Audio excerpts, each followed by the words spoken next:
reasons we went to 3 zones for Prototype 2 was feedback from the players. They really wanted a better visual world. They wanted a world that they could really be immersed in.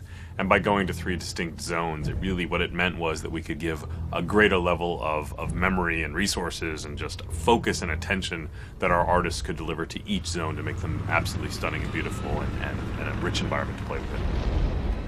It's enabled us to provide the player with different challenges, different experiences, and give the player something unexpected whenever they progress forwards. We wanted to have 3 areas where we could have sort of a military zone, a pristine zone, and an infected zone, and have them stand on their own. We really set out to have each zone have a very distinct emotion as you play through them, a different look and feel. When you go to the green zone, we wanted to make sure that you felt that the military was very much there, keeping the city streets safe and making the infection stay at bay. So you get a greater military population, you get less destroyed buildings, less papered over buildings. You really, they tried to make it look pretty and nice. Our responsibility is sell the story, sell the mood and the feel of the location. So you will see lots of guys sitting on the sidewalks, leaning against the buildings, kind of hiding.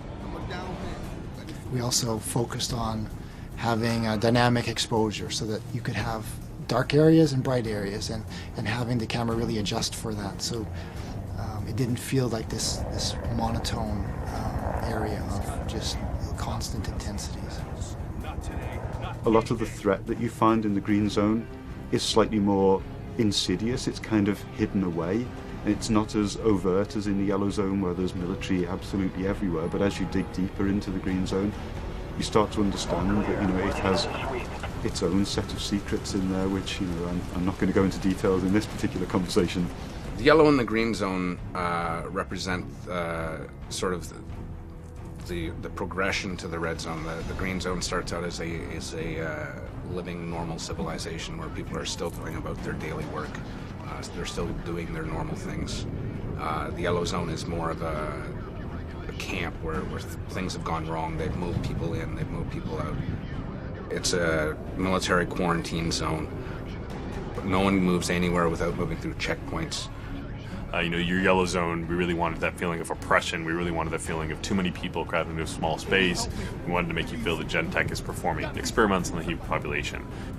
With the yellow zone having kind of expanded in such a way that the shanty towns are spilling out into the streets, what you tend to find at ground level at least, it's a much more enclosed gameplay space and a much more dense gameplay space, which means that if you get into a fight, it changes your tactical options. So it's just asking different things of the player and requiring them to approach situations in a different way. The checkpoints are far more important. The places where the military lineup meets the protesters is a far more interesting space than just a space that's completely filled with military or a place that's completely filled with infected. So as you go through each zone, you really will feel, this is the heart of darkness. This is sort of the safe zone. And this is kind of the, overcrowded, too many people. And even the people within that, the general population, you'll feel what those people are feeling. When you get to the green zone, you've got people milling about much more naturally. And then when you get to the red zone, you're going to be hard-pressed to find just Joe civilian. You're going to find a lot of infected. You're going to find a lot of people worried for their life. So the zones are actually unlocked in a linear sequence as you go through the game. You'll start out in the yellow zone, and then through the course of events you get dragged on into the next zone and then the zone after. But once you've unlocked any given zone, you're free to travel between them at will to complete any of the side missions or other content that you may not have finished there, or things that you want to go back to try and to improve your performance at, etc.